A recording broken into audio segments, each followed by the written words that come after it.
حضرت آدم علیہ السلام نے گندم کا دانہ اس لیے نہیں کھایا کہ یہ انہیں مرغوب تھا، بلکہ اس لیے کھایا کہ اس کا کھانا ممنوع تھا۔ بیمار ہونے پر اپنی دشمنوں کو معاف کر دیجئے تاکہ آپ صحت یاب ہو جائے۔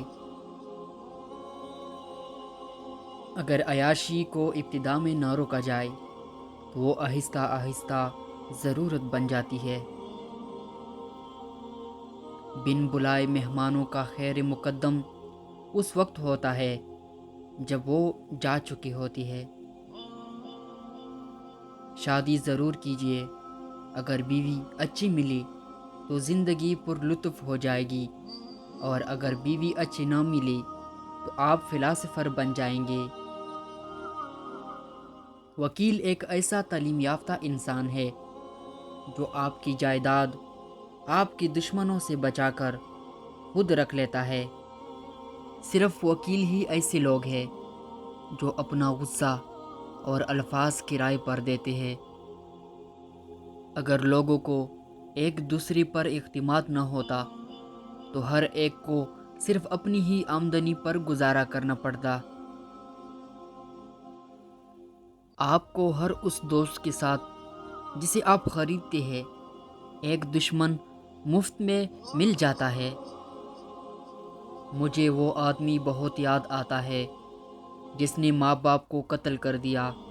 جب اسے سزا سنائی جانے لگی تو اس نے اس بنا پر رحم کی درخواست کی کہ وہ یتیم ہے۔ تیز زبانی ایک ایسا آلہ ہے جو استعمال سے گھس کر اور بھی تیز ہو جاتا ہے۔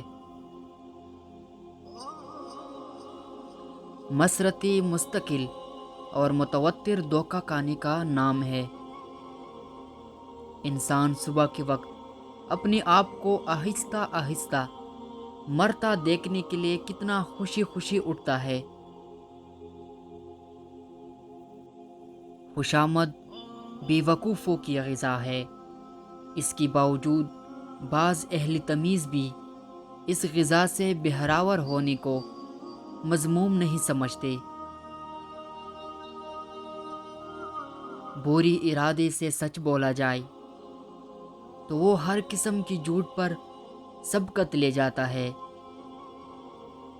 دنیا میں سب سے بڑی مصیبت یہ ہے کہ بیوقوف پر یقین اور عقل مند شک و شبہ میں گرے رہتے ہیں۔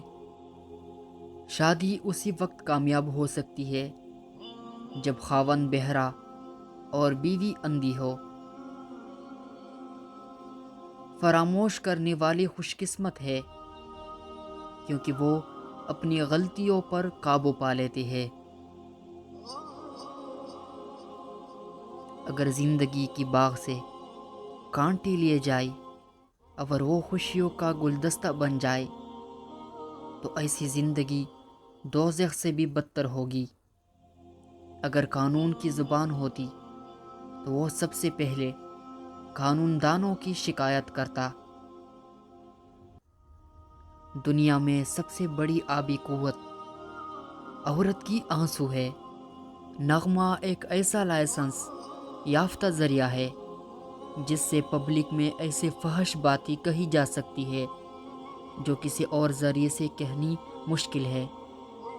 جج قانون کا ایک ایسا طالب علم ہے جو اپنی امتحان کے پرچے خود مارک کرتا ہے۔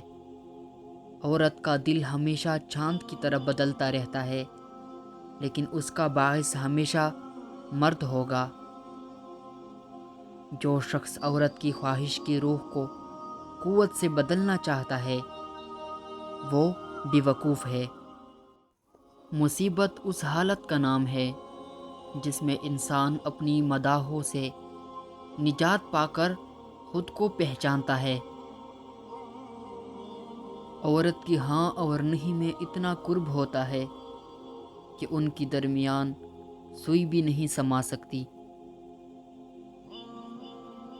سب سے بڑا خطرہ اس وقت ہوتا ہے جب نصف عقل ایک طرف ہو اور نصف احمق دوسری طرف۔ لوہے کا کلہاڑا